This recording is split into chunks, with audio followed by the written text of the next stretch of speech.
വീണ്ടും റിപ്പോർട്ടുകളിലേക്ക്. കോഴിക്കോട് കൂടരഞ്ഞിയിൽ ഇറങ്ങിയ പുലിക്കായി ഇന്ന് വനംവകുപ്പ് കൂട് സ്ഥാപിക്കും. പൂവാറൻ തോട്ടിൽ പുലിയെ വീണ്ടും കണ്ടതായി ഇന്നലെ നാട്ടുകാർ പറഞ്ഞിരുന്നു. തുടർച്ചയായ ദിവസങ്ങളിൽ പുലിയുടെ സാന്നിധ്യത്തിൽ ആശങ്കയിലാണ് ജനങ്ങൾ. കൂടുടൻ സ്ഥാപിക്കുമെന്ന് ലിൻഡോ ജോസഫ് MLA അറിയിച്ചു. പ്രതികരണത്തിൽ പൂവാറന്തോടിന് പുലി ഇറങ്ങിയ സ്ഥലം ക്യാമറയിൽ പുലിയെ കണ്ടതുകൊണ്ട് തന്നെ അത് ഐഡന്റിഫൈ ചെയ്ത് കൂട് വെക്കാനുള്ള ക്രമീകരണങ്ങൾ ചെയ്തിട്ടുണ്ട്. അപ്പോൾ അതിൻ്റെ ഒരു ഓപ്പറേഷൻ പ്രൊസീജിയർ ഉണ്ട്. അതിന്റെ ഭാഗമായിട്ട് ഇന്നലെ തന്നെ പഞ്ചായത്ത് പ്രസിഡന്റ് അതുപോലെ തന്നെ ബന്ധപ്പെട്ട ആളുകളുടെ നേതൃത്വത്തിൽ കമ്മിറ്റി കൂടിയിട്ടുണ്ട്. അത് കൊടുത്തതിന് ശേഷം അനങ്ങേരം വെച്ച് കഴിയുമ്പോൾ കൂട് സ്ഥാപിക്കും. ഇല്ല, അത് റേഞ്ചറും DFOയും തമ്മിൽ ചെയ്യേണ്ടതാണ്. അതിനകത്ത് വേറെ കാലതാമസം ഒന്നും ഉണ്ടാവുന്ന ഒരു കാര്യമല്ല.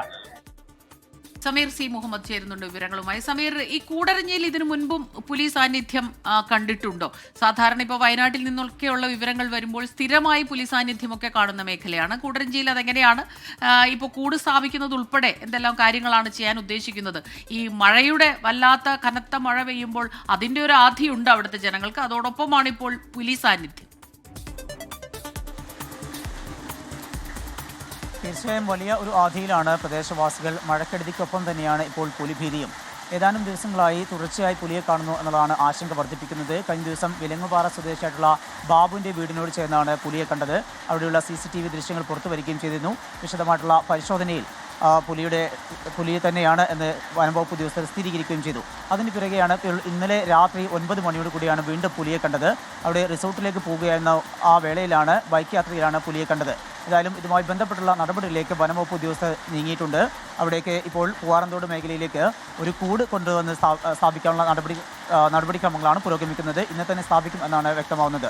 ഒപ്പം തന്നെ സ്മിത സൂചിപ്പിച്ചതുപോലെ കഴിഞ്ഞ ഏതാനും മാസങ്ങൾക്ക് മുമ്പാണ് ഈ പ്രദേശത്ത് പുലിയെ കാണുകയും അത് വലിയ ആശങ്കപ്പെടുത്തുന്ന സാഹചര്യം ഉണ്ടാവുകയും ചെയ്തിരുന്നു. പിന്നീട് അവിടെ കൂട് സ്ഥാപിക്കുകയും ആ കൂട് ഉപയോഗിച്ചുകൊണ്ട് ഈ പുലിയെ പിടികൂടാനും കഴിഞ്ഞിരുന്നു. ഇപ്പോൾ വീണ്ടും ഇത്തരമൊരു ആശങ്ക ഉണ്ടാകുമ്പോൾ വളരെ വേഗത്തിൽ അതിന് നടപടികൾ സ്വീകരിക്കാനുള്ള ശ്രമത്തിലാണ് വനംവകുപ്പ് ഉദ്യോഗസ്ഥർ. താമരശ്ശേരി വനംവകുപ്പ് ഉദ്യോഗസ്ഥരാണ് ഇതുമായി ബന്ധപ്പെട്ടുള്ള നടപടികൾ ആരംഭിച്ചിരിക്കുന്നത്. സ്മിത, റീജിത്ത്. ശരി, സമീർ C. മുഹമ്മദ് കോഴിക്കോട്ട് നിന്ന് വിശദാംശങ്ങൾ നൽകുകയായിരുന്നു. അവിടെ എന്തായാലും കൂട് സ്ഥാപിക്കും, ജനങ്ങളുടെ ആശങ്ക അകറ്റാൻ വേണ്ട നടപടികൾ സ്വീകരിക്കുന്നുണ്ട് എന്നാണ് വനംവകുപ്പ് പറയുന്നത്. പ്രദേശവാസികൾ വലിയ ആശങ്കയിലാണ്. ഇന്നലെ വീണ്ടും പുലിയെ കണ്ടു എന്നുകൂടി നാട്ടുകാർ പറയുന്നുണ്ട്. അതിൻ്റെ പശ്ചാത്തലത്തിൽ വലിയ ജാഗ്രത, വലിയ ആശങ്കയും അവിടെ ആ മേഖലയിൽ നിലനിൽക്കുന്നുണ്ട്. വയനാട്ടിലേക്ക് പോയാൽ അവിടെ പുൽപ്പള്ളി മുള്ളൻകൊല്ലിയിൽ വീണ്ടും പുലി ഇറങ്ങി. കബനിഗിരിയിൽ ആടിനെ ആക്രമിച്ചു കൊന്നു. പ്രദേശത്ത് ക്യാമറ ട്രാപ്പുകൾ സ്ഥാപിച്ചിട്ടുണ്ടെന്ന് വനംവകുപ്പ് അറിയിച്ചു.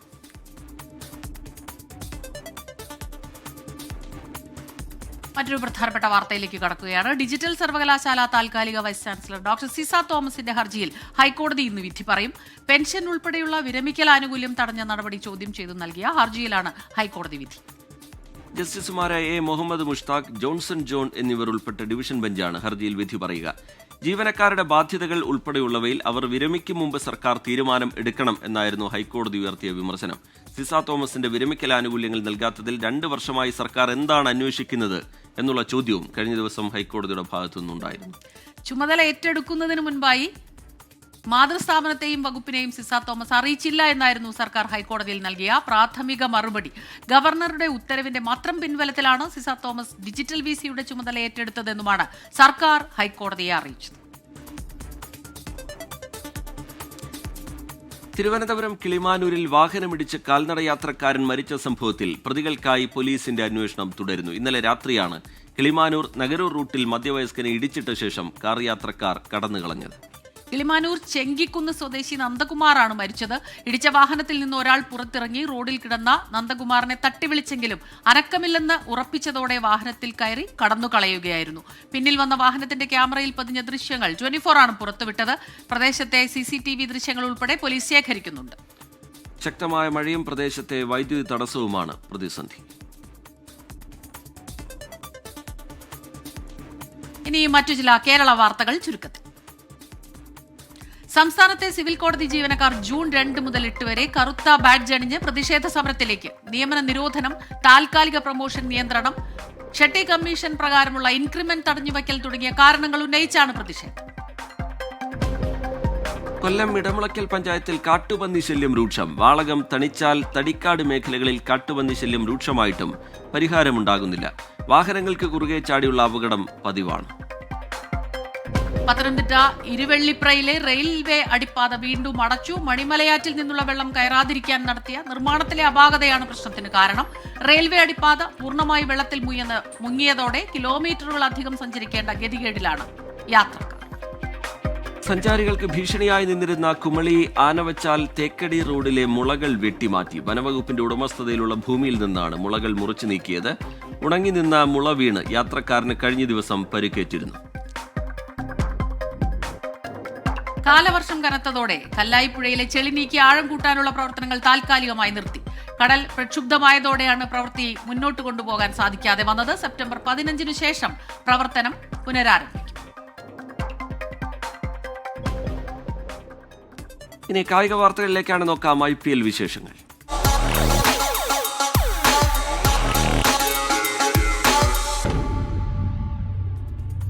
IPL എലിമിനേറ്ററിൽ ഇന്ന് ഗുജറാത്ത് ടൈറ്റൻസ് മുംബൈ ഇന്ത്യൻസ് പോരാട്ടം. രാത്രി 7:30 പഞ്ചാബിലെ ചണ്ഡീഗഡിലാണ് മത്സരം. Do or die. കപ്പിലേക്കുള്ള പ്രയാണം തുടരണമെങ്കിൽ ജയിച്ചേ തീരൂ. തോറ്റാൽ പെട്ടിമടക്കാം. IPL 18ാം പതിപ്പിലെ ആദ്യ നോക്കൌട്ട് മത്സരത്തിൽ ജീവൻ മരണ പോരിനിറങ്ങുന്നു മുൻ ചാമ്പ്യന്മാരായ മുംബൈ ഇന്ത്യൻസും ഗുജറാത്ത് ടൈറ്റൻസും. പതിവ് പോലെ മോശം തുടക്കത്തിന് ശേഷം വമ്പൻ തിരിച്ചുവരവിലൂടെയായിരുന്നു മുംബൈ ഇന്ത്യൻസിന്റെ പ്ലേ ഓഫ് പ്രവേശം. മിസ്റ്റർ T20 സൂര്യകുമാർ യാദവിന്റെ കിടിലൻ ഫോമിലും ജസ്പ്രീത് ബുംറയുടെ തീപ്പൊരി ബൗളിംഗിലുമാണ് മുംബൈയുടെ പ്രതീക്ഷകൾ. രോഹിത് ശർമ്മ കൂടി ഫോമിലേക്ക് ഉയർന്നാൽ മുംബൈയെ പിടിച്ചാൽ കിട്ടില്ല. അവസാന 2 കളികളിൽ തോറ്റ് ഏറെക്കുറെ ഉറപ്പിച്ച ടോപ്പ് 2 ഫിനിഷ് നഷ്ടമാക്കുകയായിരുന്നു ഗുജറാത്ത് ടൈറ്റൻസ്. ക്യാപ്റ്റൻ ശുഭ്മാൻ ഗില്ലും സായ് സുദർശനും ക്ലിക്കായില്ലെങ്കിൽ ടീം തീർന്നെന്നതാണ് ഗുജറാത്തിന്റെ പ്രശ്നം. ജോസ് ബട്ട്ലർ ദേശീയ മത്സരങ്ങളിൽ കളിക്കാനായി ടീം വിട്ടതോടെ കൂടുതൽ ഭാരമുണ്ട് ഇരുവർക്കും മേൽ. ബൗളിംഗ് നിര നിറം മങ്ങി തുടങ്ങിയതും തിരിച്ചടിയായി. അതേസമയം നേർക്കുനേർ പോരാട്ടങ്ങളിലെ ആധിപത്യവും ഈ സീസണിൽ ഏറ്റുമുട്ടിയ 2 കളികളിലും മുംബൈയെ തോൽപ്പിക്കാനായെന്നതും ഗുജറാത്തിന് ആത്മവിശ്വാസമേകുന്നു. മുമ്പ് ഒരു തവണയാണ് ഗുജറാത്തും മുംബൈയും പ്ലേ ഓഫിൽ ഏറ്റുമുട്ടിയത്. 2023 2ാം ക്വാളിഫയറിൽ ശുഭ്മാൻ ഗില്ലിന്റെ വെടിക്കെട്ട് സെഞ്ചുറിക്കരത്തിൽ ഗുജറാത്ത് തകർപ്പൻ ജയം സ്വന്തമാക്കിയിരുന്നു. Sports desk 24.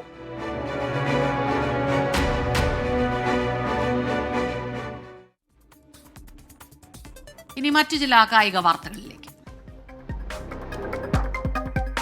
വരാനിരിക്കുന്ന ടെസ്റ്റ് മത്സരങ്ങൾ ഇംഗ്ലണ്ടിന് നിർണായകമെന്ന് മുൻ ഇംഗ്ലീഷ് ബൗളർ ഡാരൻ ഗോഫ്. കോഹ്ലിയും രോഹിത്തും ഇല്ലാത്ത ഇന്ത്യൻ ടീമിനോട് വിജയിച്ച് പരമ്പര നേടിയാൽ ഇംഗ്ലണ്ടിനെ മികച്ച ടീമായി പരിഗണിക്കാമെന്നും ഗോഫ്. അതേസമയം ഇന്ത്യ ഇംഗ്ലണ്ട് ടെസ്റ്റ് സീരീസ് ചെറുതായി കാണാൻ സാധിക്കില്ലെന്നും അദ്ദേഹം പറഞ്ഞു. AFC Under-23 ഏഷ്യ കപ്പ് യോഗ്യതാ മത്സരങ്ങളിൽ ഗ്രൂപ്പ് Hൽ ഇടം നേടി Indian team. Qatar, Bahrain, Brunei, Jerusalem ടീമുകളാണ് ഇന്ത്യക്കൊപ്പം ഗ്രൂപ്പിലുള്ളത്. സെപ്റ്റംബർ 1 മുതൽ 9 വരെയാണ് മത്സരങ്ങൾ. മുൻ Indian spinner Pragyan Ojha tennis ball cricket ലീഗിൽ ജൂൺ 25 ജയ്പൂരിലാണ് ലയൺസ് T10 ആരംഭിക്കുക. 10 ഓവർ വീതമുള്ള ഫോർമാറ്റിലാണ് കളി. ഫിഫ ഇന്റർനാഷണൽ സൗഹൃദ മത്സരത്തിൽ ഇന്ന് ഇന്ത്യയും ഉസ്ബെക്കിസ്ഥാനും ഏറ്റുമുട്ടും. വൈകിട്ട് 4:30 ബംഗളൂരുവിലാണ് മത്സരം. ഇരു ടീമുകളും തമ്മിലുള്ള 14ാം മത്സരമാണ് ഇത്. 2024-25 FIH പ്രോ ലീഗിന്റെ യൂറോപ്യൻ ലീഗിനായി ഇന്ത്യയുടെ പുരുഷ ഹോക്കി ടീം പുറപ്പെട്ടു. ജൂൺ 7 മുതൽ 22 വരെ നെതർലൻഡ്സിലാണ് മത്സരം. 15 പോയിന്റുമായി ലീഗിൽ 3ാം സ്ഥാനത്താണ് നിലവിൽ ഇന്ത്യ.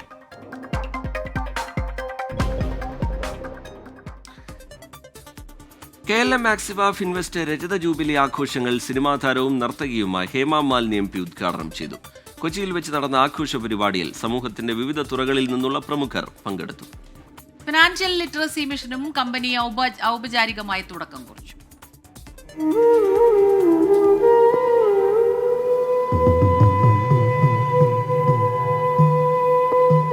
രാജ്യത്തെ മുൻനിര NBCകളിലൊന്നായ KLM ആക്സിവ ഫിൻവെസ്റ്റിന്റെ രജത ജൂബിലി ആഘോഷങ്ങൾക്ക് ദീപം പകർന്നത് സാക്ഷാൽ Hema Malini.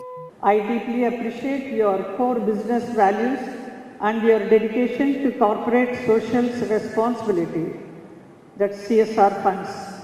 It is heartening to learn that as part of your Silver Jubilee celebration, you are implementing 25 social projects. This is an incredible initiative that will undoubtedly create a lasting impact. Financial literacy mission എന്ന പദ്ധതിക്കും തുടക്കമായി. 24 chief editor R. Sreekandan Nair ചടങ്ങിൽ പങ്കെടുത്തു. കമ്പനിയുടെ ഇൻവെസ്റ്റേഴ്സും കസ്റ്റമേഴ്സും ജീവനക്കാരും അടങ്ങുന്ന വലിയ സദസ്സാണ് ചടങ്ങിന് സാക്ഷ്യം വഹിച്ചത്. Company executive director Shibu Thekkumpuram ആമുഖ പ്രഭാഷണം നടത്തി. അടുത്ത 5 വർഷത്തിൽ അതിവേഗ വളർച്ചയാണ് കമ്പനി ലക്ഷ്യമിടുന്നത്. ബ്രാഞ്ചുകളുടെയും ജീവനക്കാരുടെയും എണ്ണം ഇരട്ടിയാക്കും. മുഴുവൻ ഇന്ത്യൻ സംസ്ഥാനങ്ങളിലേക്കും സേവനം വ്യാപിപ്പിക്കുമെന്നും എക്സിക്യൂട്ടീവ് ഡയറക്ടർ ഷിബു തെക്കുംപുറം. ബിസിനസിന്റെ വിപുലീകരണം, സ്ത്രീകളുടെയും യുവാക്കളുടെയും ശാക്തീകരണം, സാമ്പത്തിക സാക്ഷരതയും ധനകാര്യ സേവനങ്ങളും ജനങ്ങളിലേക്ക് എത്തിക്കുവാനുള്ള വലിയ പ്രയത്നം. 2030 റോഡ് മാപ്പ് ഫിൻസെറ്റ് 2030 ഉദ്ഘാടന സമ്മേളനത്തിൽ അവതരിപ്പിച്ചു. KLM ആക്സിവയുടെ നാൾവഴികൾ പറയുന്ന കോഫി ടേബിൾ ബുക്കും ചടങ്ങിൽ പ്രകാശനം ചെയ്തു. 1 വർഷം നീണ്ടു നിൽക്കുന്ന രജത ജൂബിലി ആഘോഷങ്ങളുടെ ഭാഗമായി 100-ലധികം പരിപാടികൾ ആസൂത്രണം ചെയ്തിട്ടുണ്ട്.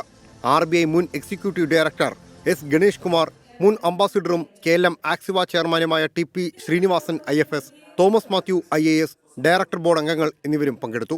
24 കൊച്ചി.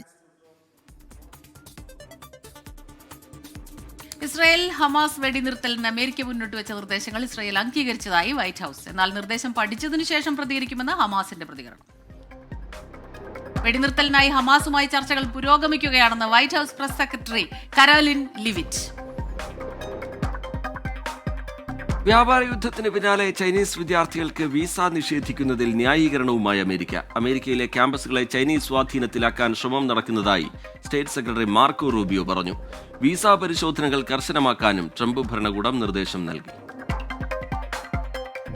മെക്സിക്കൻ സംഗീത ബ്രാൻഡായ ഫ്യൂജിറ്റീവോയിലെ കാണാതായ 5 സംഗീതജ്ഞരുടെ മൃതദേഹം കണ്ടെത്തി.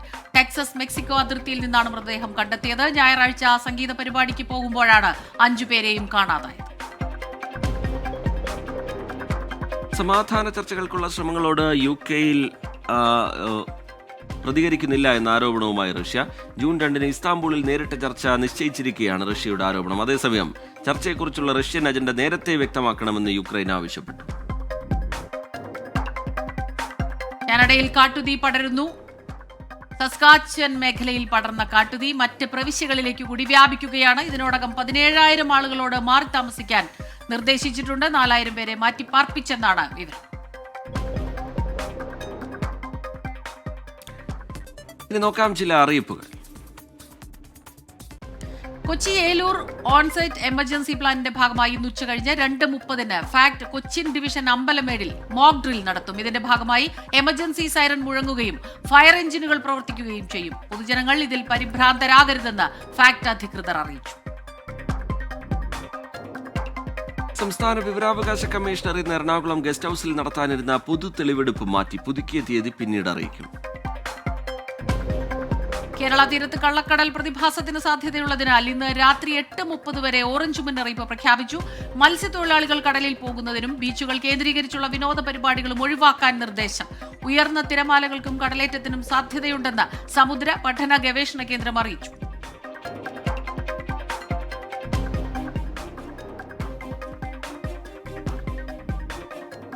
Kozhikode Meladi SNBM government UP സ്കൂളിൽ അധ്യാപക ഒഴിവ്. അഭിമുഖം ഇന്ന് രാവിലെ 10 മണിക്ക് നടക്കും. ഒഴിവ് ഹിന്ദി വിഷയത്തിലേക്ക്. നെടുങ്കണ്ടം പുഷ്പകണ്ഠം ഗവൺമെന്റ് LP സ്കൂളിൽ അറബിക് അധ്യാപകരുടെ ഒഴിവ്. അഭിമുഖം ഇന്ന് രാവിലെ 11 മണിക്ക്.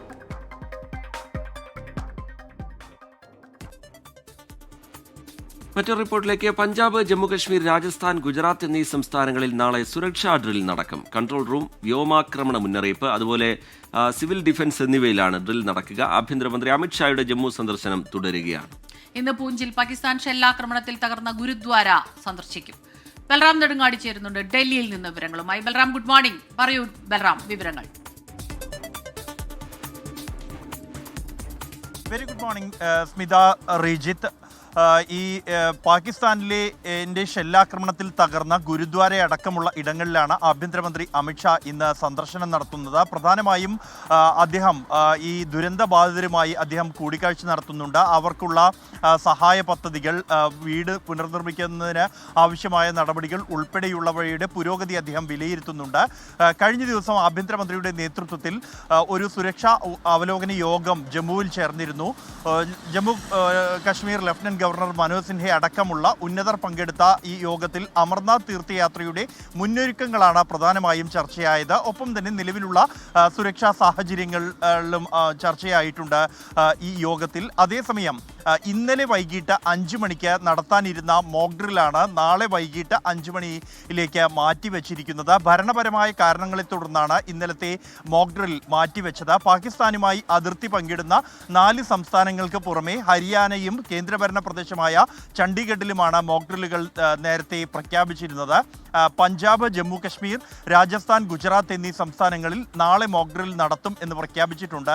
അതേസമയം ഹരിയാന, ചണ്ഡീഗഡ് എന്നിവിടങ്ങളിലെ മോക്ക് ഡ്രില്ലിൻ്റെ സമയം ഇതുവരെയും പ്രഖ്യാപിച്ചിട്ടില്ല. നാളെ വൈകിട്ട് 5 മണിക്ക് തന്നെ ഇവിടങ്ങളിലും നടക്കും എന്നാണ് നിലവിൽ ലഭിക്കുന്ന സൂചന. പ്രധാനമായും കൺട്രോൾ റൂം, ഒപ്പം തന്നെ വ്യോമാക്രമണ മുന്നറിയിപ്പുണ്ടായാൽ പെരുമാറേണ്ടത് ഏത് തരത്തിൽ, കൂടാതെ സിവിൽ ഡിഫൻസ് എന്നീ 3 വിഭാഗങ്ങളിലായിരിക്കും ഈ മോക്ക് ഡ്രില്ലുകൾ നടക്കുക. ഇതോടൊപ്പം തന്നെ നിർണായകമായ ഒരു കാര്യം എന്നുള്ളത് എല്ലാ മാസവും ഇത്തരത്തിൽ ഈ അതിർത്തി പങ്കിടുന്ന സംസ്ഥാനങ്ങളുടെ ആ ജില്ലകളിൽ, അതിർത്തി പങ്കിടുന്ന അതിർത്തിയോട് ചേർന്ന് കിടക്കുന്ന ജില്ലകളിൽ ഇത്തരത്തിലുള്ള മോക്ക് ഡ്രില്ലുകൾ നടത്താനുള്ള തീരുമാനവും എടുത്തിട്ടുണ്ട്. ഒരു വ്യോമാക്രമണമോ അല്ലെങ്കിൽ മറ്റേതെങ്കിലും തരത്തിലുള്ള ശത്രുവിൻ്റെ ഒരു ആക്രമണമോ ഉണ്ടാവുകയാണെങ്കിൽ ഏത് തരത്തിൽ പെരുമാറണം എന്ന് ജനങ്ങളെ ബോധവൽക്കരിക്കുന്നതിൻ്റെ ഭാഗമായാണ് ഇത്തരത്തിൽ മോക്ക് ഡ്രിൽ നടത്തുന്നത്. കഴിഞ്ഞ ഈ മെയ് 7-ന് സമാനമായി മോക്ക് ഡ്രിൽ പ്രഖ്യാപിച്ചിരുന്നു. അതിൻ്റെ മണിക്കൂറുകൾക്ക് മുമ്പാണ് ഇന്ത്യ പാകിസ്ഥാനിലെ ഭീകരവാദ കേന്ദ്രങ്ങൾക്ക് നേരെ ആക്രമണം നടത്തിയത്. തുടർന്ന് പാകിസ്ഥാൻ്റെ ഭാഗത്തു നിന്നും ഇന്ത്യയുടെ ജനവാസ മേഖലകൾക്ക് നേരെ ആക്രമണം നടത്തിയ ഘട്ടത്തിൽ ഇത്തരത്തിലുള്ള മോക്ക് ഡ്രില്ലുകൾ ഏറെ ഗുണം ചെയ്തു എന്നാണ് വിലയിരുത്തപ്പെടുന്നത്. ഇത് കൂടുതൽ പരിശീലനം ജനങ്ങൾക്ക് നൽകാൻ വേണ്ടിയാണ് മോക്ക് ഡ്രിൽ എല്ലാ മാസവും നടത്താനുള്ള തീരുമാനമെടുത്തിരിക്കുന്നത്. 4 അതിർത്തി സംസ്ഥാനങ്ങളിലാണ് നാളെ സുരക്ഷാ മോക്ക് ഡ്രിൽ നടക്കുക. ബൽറാം നെടുങ്ങാടിയാണ് വിവരങ്ങളുമായി ചേർന്നത്. മറ്റൊരു വാർത്ത കൂടി ബൽറാം നെടുങ്ങാടി നൽകും. വളരെ പ്രധാനപ്പെട്ട ഒരു വിവരം വരുന്നു. ചാരപ്രവർത്തനത്തിന് അറസ്റ്റിലായ CRPF assistant sub inspector Motiram Jat പാകിസ്ഥാന് നിർണായക വിവരങ്ങൾ കൈമാറിയെന്ന് കണ്ടെത്തൽ. പാകിസ്ഥാനിലെ ഏജന്റിൽ നിന്നും മാസപ്പടി കൈപ്പറ്റിയതായും അന്വേഷണ സംഘം കണ്ടെത്തിയിട്ടുണ്ട്. മോത്തിറാം ജാട്ടിനെ കേന്ദ്ര ഏജൻസികളും CRPFും ചോദ്യം ചെയ്യുകയാണ്. ബൽറാം നെടുങ്ങാടി ചേരുന്നുണ്ട് വിവരങ്ങളുമായി ഡൽഹിയിൽ നിന്ന്. ബൽറാം, നേരത്തെ തന്നെ ഇയാൾ വിവരങ്ങൾ കൈമാറി എന്നുള്ള വിവരം പുറത്തു വന്നിരുന്നു. അത് എത്രത്തോളം പ്രധാനപ്പെട്ട വിവരങ്ങളാണ്? ഈ ചോദ്യം ചെയ്യലിൽ നിന്ന് കൂടുതലായി ലഭ്യമാകുന്ന വിവരങ്ങൾ എങ്ങനെയാണ് ബൽറാം? റിജിത്ത്, സ്മിത, പാകിസ്ഥാൻ ചാരന്മാർക്ക് നിർണായക വിവരങ്ങൾ കൈമാറി എന്ന തെളിവുകളുടെ അടിസ്ഥാനത്തിൽ കഴിഞ്ഞ ആഴ്ചയാണ് CRPFിലെ അസിസ്റ്റന്റ് സബ് ഇൻസ്പെക്ടറായ മോത്തിറാം ജാട്ടിനെ അറസ്റ്റ് ചെയ്യുന്നത്. തുടർന്ന് NIAയും കേന്ദ്ര ഏജൻസികളും CRPFും ഇയാളെ ചോദ്യം ചെയ്തു. നിർണായകമായ പല വിവരങ്ങളും ഇയാൾ കൈമാറിയിട്ടുണ്ട് എന്നുള്ള തെളിവുകളാണ് ലഭിച്ചിരിക്കുന്നത്. പ്രധാനമായും CRPFിൻ്റെ സൈനിക നീക്കവുമായി ബന്ധപ്പെട്ട വിവരം, ഈ ട്രൂപ്പുകളിൽ ഇത്തരത്തിൽ തെരച്ചിൽ ഉൾപ്പെടെയുള്ള ഓപ്പറേഷനിൽ പങ്കെടുക്കുന്ന ട്രൂപ്പുകളിൽ എത്ര പേർ ഉണ്ട് എന്നുള്ള വിവരം, കൂടാതെ ഈ CRPF അടക്കമുള്ള ഏജൻസികൾക്ക് ഭീകരവാദികളുടെ നീക്കവും അവരുടെ സ്ഥാനവും സംബന്ധിച്ച് രഹസ്യാന്വേഷണ ഏജൻസികളിൽ നിന്നും ലഭിക്കുന്ന വിവരം, അത് സംബന്ധിച്ചുള്ള വിവരങ്ങളും ഇയാൾ കൈമാറിയിട്ടുണ്ട് എന്നുള്ളതാണ് ഈ ചോദ്യം ചെയ്യലിൽ വ്യക്തമായിരിക്കുന്നത്. ഇതോടൊപ്പം തന്നെ ഇയാൾ പാകിസ്ഥാൻ ചാരന്മാരിൽ നിന്നും മാസപ്പടി കൈപ്പറ്റിയിരുന്നു എന്ന വിവരവും ലഭിച്ചിരിക്കുന്നു. ഇയാളുടെ അക്കൗണ്ടിലും ഭാര്യയുടെ അക്കൗണ്ടിലുമായാണ് ഈ പണം കൈപ്പറ്റിയിരിക്കുന്നത്. പ്രതിമാസം 3500 രൂപയും നിർണായകമായ വിവരങ്ങൾ അത് രേഖകൾ സഹിതം അയച്ചു കൊടുക്കുന്ന ഘട്ടത്തിൽ 12000 രൂപയും ഇയാളുടെ അക്കൗണ്ടിലേക്കോ ഇയാളുടെ ഭാര്യയുടെ അക്കൗണ്ടിലേക്കോ പാകിസ്ഥാൻ ചാരന്മാർ നൽകിയിരുന്നു എന്നാണ് വ്യക്തമാകുന്നത്. ഒപ്പം തന്നെ ഈ പഹൽഗാം ഭീകരാക്രമണത്തിന് 5 ദിവസം മുമ്പാണ് ഇയാളെ പഹൽഗാമിൽ നിന്നും ഡൽഹിയിലേക്ക് മാറ്റിയത്. പഹൽഗാമിൽ ഈ ആക്രമണം നടന്ന ബൈസരൻ വാലിയിൽ നിന്നോട് ഏറ്റവും അടുത്ത സ്ഥലമാണ് ഇയാൾ നേരത്തെ ജോലി ചെയ്തിരുന്ന പഹൽഗാമിലെ CRPFിൻ്റെ 116ാം ബറ്റാലിയൻ എന്നുള്ളത്. അവിടെ നിന്നാണ് ഡൽഹിയിലേക്ക് ഇയാളെ മാറ്റിയത്. ഡൽഹിയിൽ എത്തിയ ശേഷവും ഈ ആക്രമണത്തിന് പിന്നാലെ 50 ടൂറിസ്റ്റ് കേന്ദ്രങ്ങൾ അടച്ചതും ആഭ്യന്തരമന്ത്രിയുടെ സന്ദർശനവും അടക്കമുള്ള വിവരങ്ങൾ സംബന്ധിച്ചുള്ള കാര്യങ്ങൾ ഇയാൾ പാക് ചാരന്മാർക്ക് വാട്സപ്പിലൂടെ അയച്ചു നൽകിയിരുന്നു എന്നാണ് ഇയാളുടെ ഫോൺ പരിശോധിച്ചതിൽ നിന്നും വ്യക്തമായിരിക്കുന്നത്. ചണ്ഡീഗഡിൽ നിന്നുള്ള മാധ്യമപ്രവർത്തക എന്ന പേരിൽ ഒരു സ്ത്രീയാണ് ആദ്യം ഇയാളുമായി ബന്ധം സ്ഥാപിക്കുന്നതും തുടർന്ന് മറ്റൊരാൾ അതേ സ്ഥാപനത്തിലെ മറ്റ് മാധ്യമപ്രവർത്തകൻ എന്ന പേരിലാണ് ഇയാളുമായി തുടർന്ന് സംസാരിക്കുന്നതും വിവരങ്ങൾ ചോർത്തിയതും എന്നുമാണ് ഈ ഫോൺ വിവരങ്ങൾ പരിശോധിച്ചതിൽ നിന്നും ഏജൻസികൾക്ക് വ്യക്തമായിരിക്കുന്നത്. ഇയാളെ വിശദമായി തന്നെ കേന്ദ്ര ഏജൻസികളും CRPF-ഉം ചോദ്യം ചെയ്തു വരികയാണ്. സ്മിത റിജി. ശരി, ബൽറാം നെടുങ്ങാടി വിശദാംശങ്ങൾ നൽകുകയായിരുന്നു ഡൽഹിയിൽ നിന്ന്. ഇനി ചില ദേശീയ വാർത്തകൾ ചുരുക്കത്തിൽ നോക്കാം. മുംബൈയിലെ താനെയിൽ ഹണി ട്രാപ്പിൽ കുരുങ്ങി രഹസ്യ വിവരങ്ങൾ പാകിസ്ഥാന് കൈമാറിയ യുവാവ് പിടിയിൽ. മുംബൈ ATS പിടികൂടിയ യുവാവ് പ്രതിരോധ വിഭാഗത്തിലെ എഞ്ചിനീയറാണെന്നാണ് റിപ്പോർട്ട്. പാകിസ്ഥാൻ രഹസ്യാന്വേഷണ ഏജൻസി ഫേക്ക് പ്രൊഫൈലിൽ നിന്ന് നടത്തിയ ചാറ്റിൽ വിവരങ്ങൾ കൈമാറി എന്നാണ് റിപ്പോർട്ട്. ജൂൺ ആദ്യവാരം ഇന്ത്യയും യൂറോപ്യൻ യൂണിയനും സംയുക്ത നാവിക പരിശീലനത്തിന് തയ്യാറെടുക്കുന്നു. ഇന്ത്യൻ മഹാസമുദ്രത്തിൽ നടക്കുന്ന പരിശീലനം 3 ദിവസം നീണ്ടു നിൽക്കും. ഇന്ത്യക്കും യൂറോപ്യൻ യൂണിയനും ഇടയിലുള്ള നയതന്ത്ര പ്രതിരോധ സഹകരണത്തിന്റെ ഭാഗമായിട്ടാണ് സംയുക്ത നാവിക പരിശീലനം. പാക് ചാരന്മാർക്ക് ഇന്ത്യൻ സിം കാർഡ് വിതരണം ചെയ്ത സംഭവത്തിൽ ഒരാൾ പിടിയിൽ. രാജസ്ഥാൻ സ്വദേശിയായ പ്രതി 2024 മുതൽ പാക് രഹസ്യ ഏജൻസിക്ക് സഹായം ചെയ്യുന്നുണ്ടെന്നാണ് ഡൽഹി പോലീസ് കണ്ടെത്തിയത്. ഡൽഹിയിൽ നിന്ന് 160 ബംഗ്ലാദേശി പൗരന്മാരെ ഡീപോർട്ട് ചെയ്തു. അതിർത്തി വഴി നുഴഞ്ഞു കയറിയവരെന്ന് കണ്ടെത്തിയവരെയാണ് തിരിച്ചയച്ചത്. ഡൽഹിയിലും പരിസരത്തുമായി 470-ലേറെ പേർ ബംഗ്ലാദേശിൽ നിന്ന് ഇന്ത്യയിലേക്ക് കടന്നു എന്നാണ് ഇന്റലിജൻസിന്റെ കണ്ടെത്തൽ. തൊഴിൽ സംവരണ നയം പരിശോധിക്കുന്നില്ലെന്നാരോപിച്ച് നാഗാലാൻഡിൽ പ്രതിഷേധം കനക്കുന്നു. 50 വർഷത്തിലേറെ പഴക്കമുള്ള നയത്തിൽ മാറ്റം വേണമെന്നാണ് പ്രതിഷേധക്കാരുടെ ആവശ്യം. സർക്കാർ മേഖലയിൽ എല്ലാ ഗോത്രങ്ങൾക്കും ന്യായമായ അവസരം ഉറപ്പാക്കണമെന്നും സമരക്കാർ ആവശ്യപ്പെട്ടു.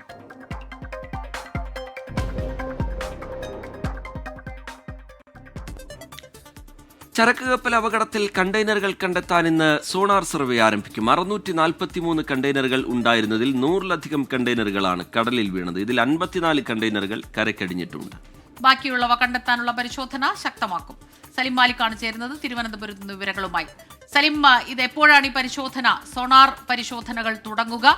അതുകൊണ്ട് ഉള്ള ഗുണങ്ങൾ എന്തെല്ലാമാണ്? എത്രയും പെട്ടെന്ന് കപ്പൽ കണ്ടെത്തുക എന്നുള്ളത് തന്നെയാണല്ലോ പ്രധാന ലക്ഷ്യം.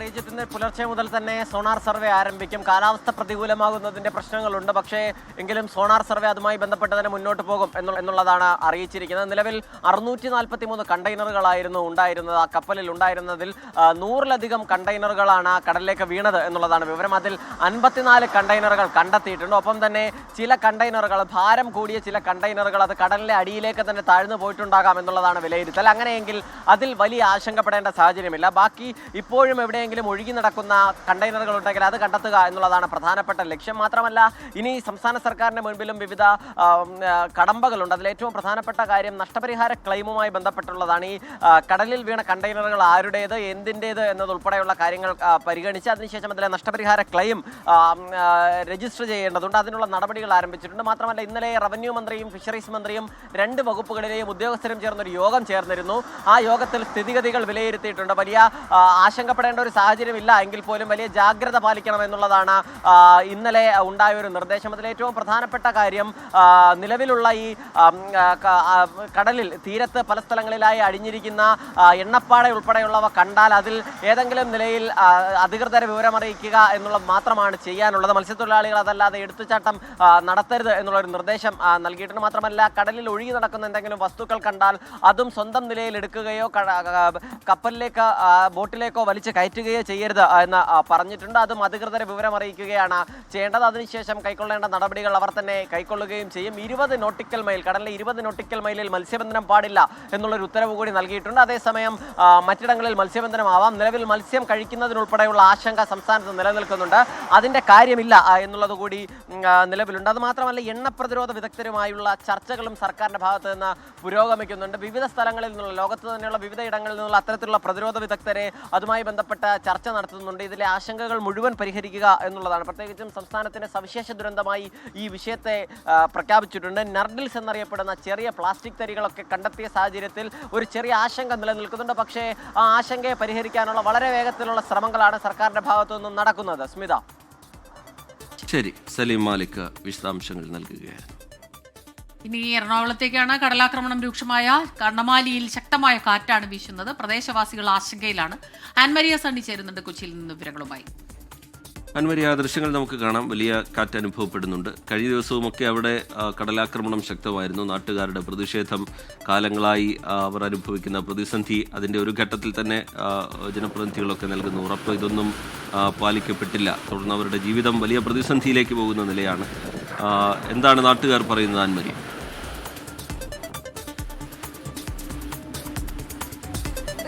ഈ കണ്ണമാലി മാത്രമല്ല, കണ്ണമാലി, നായരമ്പലം ഈ ഭാഗങ്ങളിലൊക്കെ ശക്തമായിട്ടുള്ള കടലാക്രമണമാണ് ഈ കഴിഞ്ഞ കുറച്ച് ദിവസങ്ങളായിട്ട് കാണുന്നത്. ഇത് ഈ കുറച്ച് ദിവസങ്ങളായിട്ടുള്ള കാഴ്ച മാത്രമല്ല, കുറച്ച് നാളുകളായിട്ട് ഇവർ അനുഭവിക്കുന്ന ഏറ്റവും വലിയ ദുരന്തമാണ് ഈ കടലാക്രമണ ഭീതി എന്നുള്ളത്. അതിൽ ഒരു ചെറിയ ഭാഗത്തേക്ക് മാത്രമായിട്ട് ഈ ടെട്രോപോഡുകളുടെ ഉൾപ്പെടെ നിർമ്മാണം പൂർണ്ണമായിട്ട് നടക്കുന്നു. പക്ഷേ അതിന്റെ ബാക്കി ഭാഗങ്ങളിലേക്ക് അതിൻ്റെ ഒരു നിർമ്മാണം അത് എങ്ങും എത്തിയിട്ടില്ല എന്ന് തന്നെയാണ് അവർ പറയുന്നതും. അത് എങ്ങും എത്തിയിട്ടില്ല എന്നുള്ളതാണ് യാഥാർത്ഥ്യവും. എന്തുകൊണ്ടാണ് അത് പൂർണ്ണമാകുന്നില്ല എന്നുള്ളൊരു ചോദ്യത്തിന് കൃത്യമായിട്ടുള്ള ഒരു ഉത്തരം അത് അധികൃതർക്ക് നൽകുന്നതിന് വേണ്ടിയിട്ട് ഇതുവരെ കഴിഞ്ഞിട്ടില്ല. അത് തന്നെയാണ് ഏറ്റവും വലിയ പോരായ്മയായിട്ടും ഏറ്റവും വലിയ പ്രശ്നമായിട്ടും ഇവിടെയുള്ള തീരദേശവാസികൾ ചൂണ്ടിക്കാണിക്കുന്നത്. നമ്മൾ ആ ദൃശ്യങ്ങൾ ഇപ്പോൾ പുറത്തുവിട്ടിരിക്കുന്നത് അത് ഇന്നലെ വൈകുന്നേരം മുതൽ എറണാകുളം കണ്ണമാലിയിൽ വീശുന്ന ശക്തമായിട്ടുള്ള കാറ്റാണ്. നമുക്ക് ആ ദൃശ്യങ്ങൾ തന്നെ വ്യക്തമാണ് എത്രത്തോളം ഭീകരത ആ കാറ്റിലുള്ള എന്നുള്ളത്. ഈ കാറ്റിൽ തന്നെയാണ് നായരമ്പലം ഭാഗത്തേക്ക് ഈ രീതിയിൽ തന്നെ ശക്തമായിട്ടുള്ള കടലാക്രമണവും അതിനോടൊപ്പമുള്ള ഈ രീതിയിലുള്ള കാറ്റും ഉണ്ടായിരുന്നു. അവിടെ നായരമ്പലത്ത് ഒരു അമ്പലത്തിന്റെ ഭിത്തി അത് പൂർണ്ണമായിട്ടും ഇടിഞ്ഞു പോകുന്ന ഒരു സ്ഥിതി ഇന്നലെ വൈകുന്നേരം പുറത്തു വന്നിട്ടുണ്ടായിരുന്നു. അതിന് അനുബന്ധിച്ച് തന്നെയാണ് ഈ കണ്ണമാലി പ്രദേശത്തേക്കും ഈ രീതിയിലുള്ള ശക്തമായിട്ടുള്ള കാറ്റും അതിനനുസരിച്ചുള്ള കടലാക്രമണവും ഉണ്ട്. ആ ഭാഗത്തേക്കുള്ള ആളുകളെല്ലാം, ചില ആളുകൾ അവരുടെ ബന്ധുവീടുകളിലേക്ക് മാറി, ചില ആളുകൾ അവിടെ തന്നെയാണ് താമസിക്കുന്നത്. അവർ ചോദിക്കുന്നത് ഇങ്ങനെയാണ്, എത്ര ദിവസം ഞങ്ങൾ ഇങ്ങനെ മാറി നിൽക്കുമെന്നൊരു ചോദ്യമാണ് അവർ ചോദിക്കുന്നത്. അവർ ചോദിക്കുന്ന ചോദ്യം ശരിയാണ്. എങ്ങനെ അവർ മാറി നിൽക്കുമെന്നുള്ള കൃത്യമായിട്ടുള്ളൊരു ഉത്തരം അത് നൽകാനായിട്ട് അധികൃതർക്ക് സാധിച്ചിട്ടില്ല. ഈ തീരദേശത്തുള്ളവർ ജാഗ്രത പാലിക്കണമെന്ന് പറയുമ്പോൾ അവർ ഏത് രീതിയിലാണ് അവർ ജാഗ്രത പാലിക്കേണ്ടത് എന്നുകൂടി പറഞ്ഞു കൊടുക്കണമെന്നാണ് ഇവിടെയുള്ളവരുമായിട്ട് സംസാരിക്കുമ്പോൾ ഇവർ പറയുന്നത്. ശക്തമായിട്ടുള്ള കാറ്റ് അത് ഇപ്പോഴും ഈ എറണാകുളം കണ്ണമാലി നായരമ്പലം ഭാഗത്തേക്ക്, കഴിഞ്ഞ ദിവസം നമ്മൾ കണ്ടതാണ് ഈ കണ്ണമാലിയിലെ ജനങ്ങളെല്ലാവരും തന്നെ അവർ മണൽച്ചാക്കുകൾ കൊണ്ട് അവർ തന്നെ, അവിടെ നാട്ടുകാർ തന്നെ അവരവരുടെ വീടുകളുടെ ചുറ്റിലുമായിട്ട് ആ കടലാക്രമണത്തിൽ നിന്ന് രക്ഷപ്പെടാൻ വേണ്ടിയിട്ട് മണൽച്ചാക്കുകൾ നിരത്തുന്നതൊക്കെ അവർ കണ്ടു. അധികൃതരോട് പരാതിപ്പെട്ടിട്ട് വരാമെന്ന് പറയുന്നതല്ലാതെ ആരും വരുന്നില്ല എന്നുള്ള സങ്കടമൊക്കെ തന്നെ നമ്മൾ കണ്ടതാണ്. അപ്പോൾ ഇന്നലെ രാത്രിയിൽ ഇങ്ങനെ വീശുന്ന ഈ കാറ്റ് വല്ലാത്ത ശക്തമായ കാറ്റാണ്. അത് കാണുമ്പോൾ നമുക്ക് ആശങ്കയുണ്ടാകുന്നുണ്ട്. അപ്പോൾ അതിനൊരു പരിഹാരം ഇതുവരെ അധികൃതരുടെ ഭാഗത്തു നിന്ന് ഒരു ഇടപെടൽ ഉണ്ടാകുന്നില്ല എന്നാണ്. അത് തന്നെയാണ് തീർച്ചയായിട്ടും നമുക്ക് അങ്ങനെ തന്നെ പറയാനായിട്ട് സാധിക്കും. കാരണം ഈ മാസം 15-ാം തീയതിക്കുള്ളിൽ ഒരു തീരുമാനം ഉണ്ടാക്കുമെന്ന് ഈ തീരദേശവാസികളോട് എറണാകുളം ജില്ലാ കളക്ടർ തന്നെ ഉറപ്പ് നൽകിയിരുന്നു എന്നാണ് ഇങ്ങനെ നമ്മൾ തമ്മിൽ ബന്ധപ്പെട്ടപ്പോൾ അവിടെ ഉണ്ടായിരുന്ന ഒരു തീരദേശവാസി നമ്മളോട് തന്നെ പ്രതികരിച്ചത്. പക്ഷേ അതിലൊന്നും കൃത്യമായിട്ടുള്ള ഒരു ഉത്തരം ഇതുവരെ നൽകാനായിട്ട് സാധിച്ചിട്ടില്ല. ഒരു ഇടപെടലും ഉണ്ടായിട്ടില്ല എന്നും അവർ തന്നെ പറയുന്നുണ്ട്. ഇത് നമ്മൾ പറയുന്നതല്ല, അവിടുത്തെ ആളുകൾ തന്നെ പുറത്തേക്ക് പറയുന്നതാണ്. ഇതിൽ താൽക്കാലികമായിട്ട് എന്ന വണ്ണമാണ് സ്വന്തമായിട്ട് ചാക്കിലേക്ക് മണൽ നിറച്ചുകൊണ്ട് അവരൊരു താൽക്കാലിക സംരക്ഷണ ഭിത്തി നിർമ്മിക്കുന്നത്. പക്ഷേ ശാശ്വതമായിട്ടുള്ള ഒരു പരിഹാരമല്ല. എപ്പോൾ വേണമെങ്കിലും അത് തകർന്നു പോകുന്ന ഒരു സ്ഥിതിയുണ്ട്. ഇപ്പോൾ നമ്മൾ ഈ കാണുന്ന ദൃശ്യങ്ങൾ പോലെയാണ് എങ്കിൽ, അതിനനുസരിച്ചുള്ള ശക്തമായിട്ടുള്ള കാറ്റ് അത് ഇങ്ങനെ തുടർന്ന് പോവുകയാണ് എങ്കിൽ, കടലാക്രമണവും ഈ രീതിയിൽ രൂക്ഷമാവുകയാണ് എങ്കിൽ ആ മണൽച്ചാക്കുകൾ എത്രത്തോളം സംരക്ഷണം അവർക്ക് ഒരുക്കുമെന്ന കാര്യത്തിൽ നമുക്ക് ഒരു ഉറപ്പ് നൽകാനായിട്ട് സാധിക്കുകയില്ല. പിന്നെ എന്തുകൊണ്ടാണ് ഇതിന് ഒരു വിമുഖത ഇവർ കാണിക്കുന്നത്, അധികൃതർ കാണിക്കുന്നത് എന്നാണ് മനസ്സിലാക്കാത്തത്. വേണമെങ്കിൽ ആ ഭാഗത്തേക്ക് ക്യാമ്പുകൾ തുറക്കാം. പക്ഷേ ഇതുവരെ നമ്മൾ അവരോട് സംസാരിച്ചപ്പോൾ, ഈ അധികൃതരുമായി ബന്ധപ്പെട്ട് കഴിഞ്ഞപ്പോൾ നമുക്ക് ലഭിക്കുന്ന വിവരം അനുസരിച്ചാണ് എങ്കിൽ ഇതുവരെ ആ ഭാഗങ്ങളിലേക്കൊന്നും ക്യാമ്പുകൾ പോലും തുറക്കാനായിട്ടുള്ള ഒരു സാഹചര്യം ഉണ്ടായിട്ടില്ല. ഈ രീതിയിലാണ് എങ്കിൽ തീരദേശവാസികൾക്ക് ഏത് രീതിയിൽ സംരക്ഷണം ഒരുക്കുമെന്നും അറിയത്തില്ല. സ്മിത, ശരി, കണ്ണമാലിയിൽ അതിരൂക്ഷമായ കടലാക്രമണമാണ് നിലനിൽക്കുന്നത്. അതിനിടയിലാണ് അതിശക്തമായ കാറ്റ് രാവിലെ മുതൽ വീശുന്നത്. ആ പ്രദേശവാസികളൊക്കെ ആശങ്കയിലാണ്. വീടുകളിലേക്ക് വെള്ളം കയറുമെന്ന ആശങ്ക അവിടെ നിലനിൽക്കുന്നുണ്ട്. കാലങ്ങളായി അവർ പറഞ്ഞ പരാതി ഈ മഴക്കാലമായിട്ടും പരിഹരിക്കപ്പെട്ടില്ല എന്നുള്ളതിലുള്ള പ്രതിഷേധവും അവിടെയുള്ള പ്രദേശവാസികളിൽ നിന്ന് ഉയരുന്നുണ്ട്. ആൻമരിയ സണ്ണിയാണ് വിവരങ്ങളുമായി നമുക്കൊപ്പം ചേർന്നത്. ഇതോടെ ഈ വാർത്താ ബുള്ളറ്റിൻ പൂർണ്ണമാവുകയാണ്.